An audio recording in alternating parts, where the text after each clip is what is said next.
Assalamualaikum warahmatullahi wabarakatuh. Nama saya Izzatur Rahman, NIM 2004-1033 dari Prodi Akuntansi.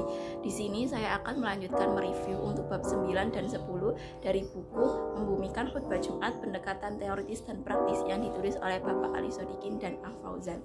Langsung saja untuk bab 9 ini membahas tentang tahap penyampaian khutbah. Yang pertama ada persyaratan khutbah Jumat. Islam telah menegaskan bahwa hukum sholat Jumat adalah wajib bagi kaum muslimin dan khutbah adalah syarat wajib sahnya Jumat. Selanjutnya ada kaifiyah khutbah. Berikut ini adalah hal-hal yang harus dipahami dan dilaksanakan oleh seorang khatib dalam melaksanakan khutbah Jumat. Antara lain, yang pertama yaitu naik mimbar dan memberi salam, yang kedua duduk dan mendengarkan adzan, yang ketiga memenuhi rukun khutbah, yang keempat menyampaikan khutbah dengan singkat, padat dan suara yang lantang, yang kelima boleh menggunakan tongkat, dan yang keenam iqamat bila khutbah selesai. Selanjutnya yaitu penampilan khatib. Menurut Ahmad Suyuti ada 3 aspek yang sering dijadikan objek penilaian baik tidaknya suatu khutbah, yaitu pertama dari segi isi, yang kedua segi bahasa, dan yang ketiga adalah sikap penampilan khatib. Selanjutnya yaitu teknik suara. Bagaimana cara supaya suara bisa jadi menarik amatlah penting. Saat menyampaikan khutbah sebaiknya suara khatib jangan monoton, harus variatif, mulai nada yang tinggi sampai ke nada yang rendah agar selaras dengan arti yang terkandung dalam kata-kata yang diucapkan. Selanjutnya yaitu tekanan suara dan irama. Untuk memberi bobot, makna, dan rasa keindahan, kiranya penting bagi khatib untuk mengatur irama dan tekanan pengucapan kata dan kalimat dalam khutbahnya. Tekanan yang dimaksud ada 3 macam. Yang pertama yaitu tekanan keras atau dinamik, yaitu memberi tekanan lebih keras pada kata yang dianggap penting. Yang kedua tekanan nada, yaitu memberi tekanan tinggi rendahnya suara dalam pengucapan.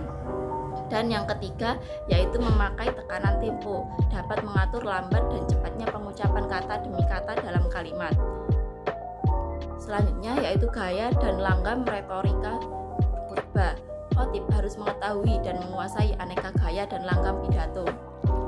Macam-macam langgam pidato yang banyak dipelajari dan dipraktekkan oleh para orator adalah langgam agama, langgam agitasi, langgam konservatif, langgam didaktif, langgam sentimental, langgam teater, dan langgam statistis. Selanjutnya, khutbah dialogis. Pendekatan dialogis yang bersifat terbuka dan komunikatif merupakan salah satu kebutuhan utama khutbah di abad modern ini. Khutbah yang dialogis menuntut cara berkhutbah yang tidak lagi bersifat searah. Khutbah yang dialogis mengarah kepada terjalinnya komunikasi 2 arah antara khatib dan jamaah. Dan di buku ini juga dijelaskan mengenai kriteria khutbah yang efektif, tips khutbah efektif, sumber-sumber efektivitas.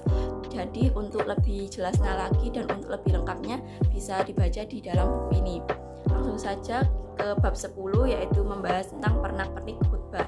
Di sini dibahas berbagai kendala atau pernak-pernik khutbah dan cara mengatasinya.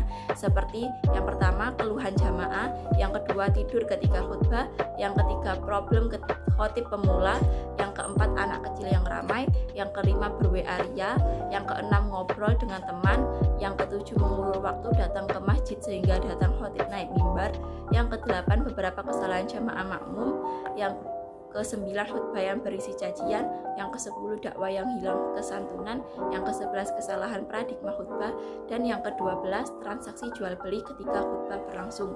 Sekian review dari saya. Untuk lebih jelasnya ada di buku ini. Wassalamualaikum warahmatullahi wabarakatuh.